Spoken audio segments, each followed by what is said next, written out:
नमस्कार, आयुर्वेदा फॉर ऑलमध्ये मी डॉक्टर शीतल लोमटे आपले स्वागत करते आहे।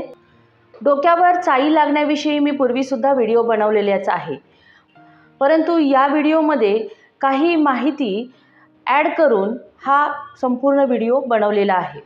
कारण चाई लागणे, केसांना उंदरी लागणे किंवा ॲलोपेशिया एरिएटा हा अतिशय कॉमन असा आजार आहे। म्हणजे ज्या वेळेला मी प्रॅक्टिसमध्ये आली त्यावेळेला असे जाणवले की खूप जणांना हा आजार आहे, परंतु याची योग्य मार्गदर्शन, याची योग्य ट्रीटमेंट न मिळाल्यामुळे तो तसाच राहतो किंवा वाढल्या जातो। तर आज आपण या चाई आजाराविषयी संपूर्ण माहिती बघूया। त्यापूर्वी आयुर्वेदा फॉर ऑल या चॅनलला सबस्क्राईब केले नसेल तर सबस्क्राईब करा आणि बेल आयकॉन दाबा, जेणेकरून आपल्याला अशाच प्रकारचे नवीन व्हिडिओ बघायला मिळतील। तसेच तुम्ही मला इंस्टाग्राम आणि फेसबुक पेजवर देखील फॉलो करू शकता। आणि आपल्याला ऑनलाईन कन्सल्ट करायची असल्यास खाली दिलेल्या नंबरवर आपले नाव, वय, आजार लिहून पाठवा। आपल्याला ऑनलाईन कन्सल्टेशनसाठी वेळ दिली जाईल। आपल्या डोक्यावरचे केस हे 3 प्रकारे गळत असतात। एकतर केस गळणे, यामध्ये वेगवेगळ्या भागातले थोडे थोडे केस हे गळत असते आणि थोड्याफार उपचारांनी ते बरे देखील होते, म्हणजे तेथे नवीन केस हे येऊ शकतात। दुसरा प्रकार म्हणजे टक्कल पडणे। एक तर पुरुषांना समोरच्या भागामधले केस हे जातात आणि तसेच भोवऱ्याच्या अवतीभोवतीचे केस देखील विरळ व्हायला लागतात, त्याला टक्कल पडणे असे म्हणतो। स्त्रियांमध्ये देखील टक्कल हे पडू शकते, परंतु ते पूर्णतः केस न जाता विरळ विरळ केस असे स्काल्फरचे जात असतात। टक्कल पडण्यावर देखील वेळीच उपचार घेतल्यास आपल्याला तिथे केस आलेले जाणवते। आणि तिसरा प्रकार म्हणजे चाई लागणे, यालाच आपण उंदरी लागणे असे म्हणतो। तसेच यालाच ॲलोपेशिया असे देखील म्हटले जाते। ॲलोपेशिया हा 2 प्रकारचा असतो, एक तर युनिव्हर्सॅलिस आणि एक सिंपल। सिंपल ॲलोपेशियामध्ये डोक्यावरचे किंवा दाढीवरच्या केसांनाच चाई ही लागलेली असते, परंतु युनिव्हर्सॅलिसमध्ये भुवयाचे केस, पापण्याचे केस, डोक्यावरचे, दाढीवरचे असे सगळे केस गेलेले जाणवतात।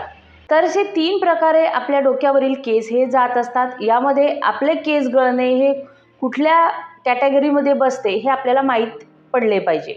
तर ज्या वेळेला पॅचेसमध्ये केस जातात त्यावेळेलाच तो ॲलोपेशिया एरिएटा म्हणजे चाई लागणे असे असते।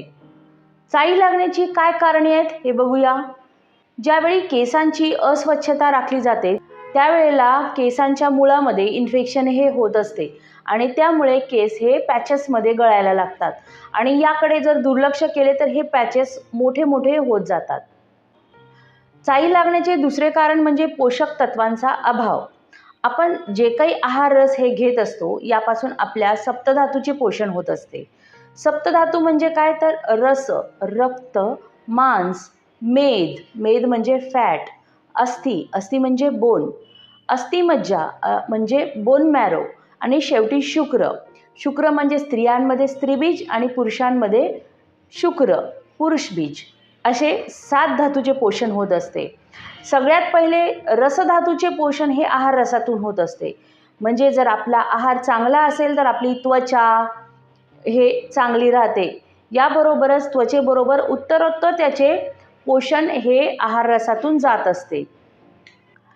आणि त्वचेवर इन्फेक्शन होणे यामुळे चाई हा आजार होत असतो। त्यामुळे आपण आहार रस घेतलेला असताना, आहार घेतलेला असताना आपल्या पहिल्याच धातूचे पोषण हे चांगल्या प्रकारे होत नाही, म्हणजे आपला आहार किती निकृष्ट दर्जाचा आहे हे तुम्ही समजून घ्यावे। ज्यांना कोणाला चाई लागलेली आहे त्यांनी आपल्या आहाराकडे, आपल्या दिनचर्येकडे आवर्जून लक्ष द्यावे। ज्यांच्या आहारामध्ये पोषक तत्वांचा अभाव असतो त्यांना चाई लागते।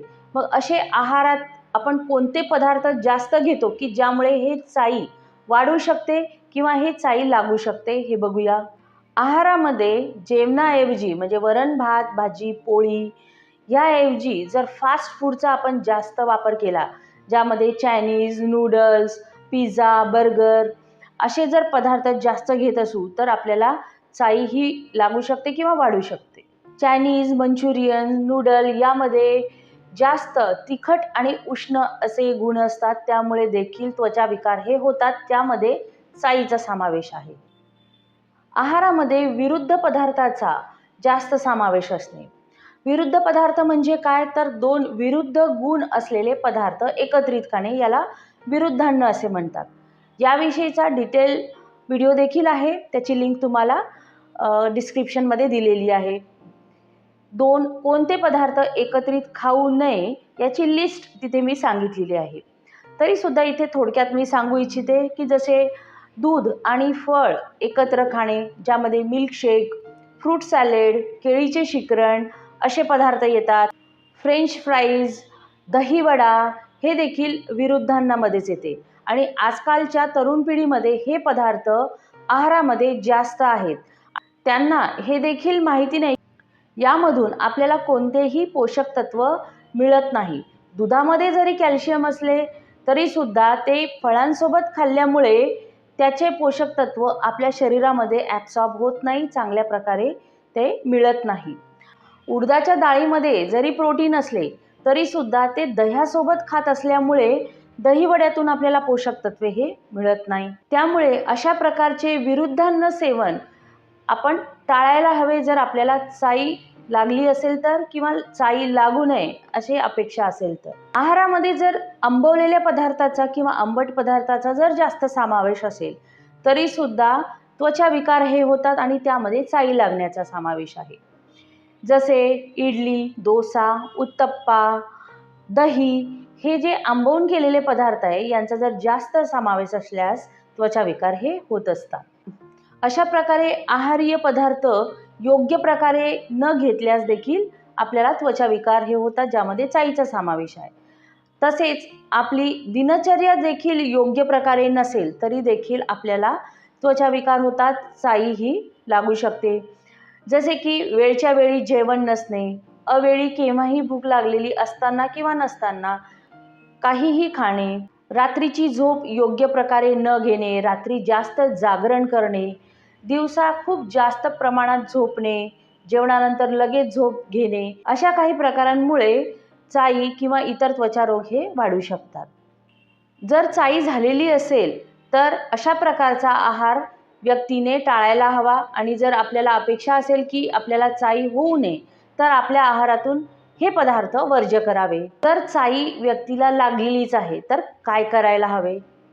चाई झालेल्या व्यक्तींनी सर्वप्रथम आपली दिनचर्या फिक्स करायला हवी. म्हणजे जेवणाची वेळ, झोपेची वेळ, उठण्याची वेळ ही वेळ फिक्स करावी. आठवड्यातून 3 वेळा तरी योग्य प्रकारच्या शॅम्पूने केस हे धुवायला हवे, जेणेकरून केसांमधील साठलेले धूळ, धुळीचे कण हे निघून जातील आणि इन्फेक्शनसुद्धा दूर व्हायला मदत होईल.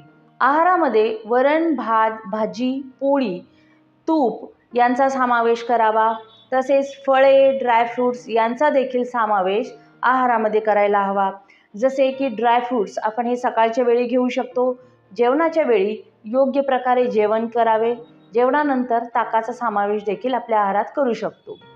दुपारच्या वेळी एखादे फळ खाण्यात यावे आणि रात्रीला 8च्या पूर्वी जेवण करावे, जेणेकरून जेवण आणि झोप यामध्ये 2 तासाचे अंतर होईल आणि झोप ही योग्य प्रकारे आणि सलग 7 ते 8 तासाची घ्यावी.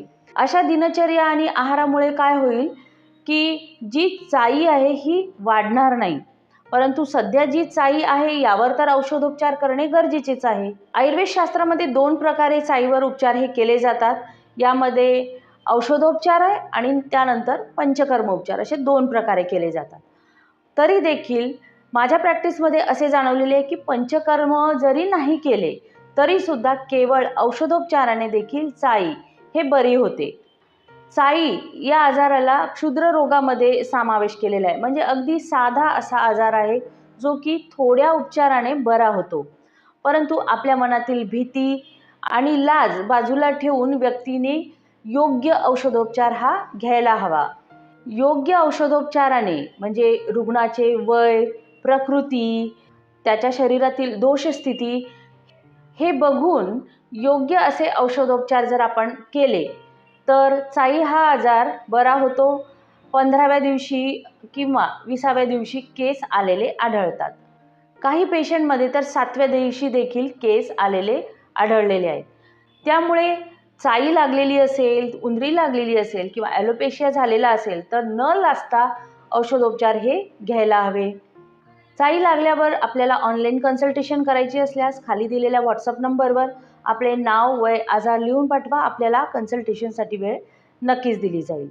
पंचकर्म उपचारामध्ये देखील विविध उपचार हे केले जातात, ज्यामध्ये विरेचन, रक्तमोक्षण, शिरोधारा असे विविध उपचार हे चाई लागणे यावर केले जातात. तर आपल्याला आजचा व्हिडिओ कसा वाटला मला कमेंटमध्ये लिहून नक्की पाठवा. आपले काही प्रश्न असतील ते देखील तुम्ही कमेंटमध्ये लिहून पाठवू शकता आणि आपल्याला कन्सल्टेशन करायचे असल्यास तरी देखील तुम्ही माझ्याशी कॉन्टॅक्ट करू शकता. व्हिडिओ आवडल्यास लाईक करा, शेअर करा आणि सबस्क्राईब करा. धन्यवाद.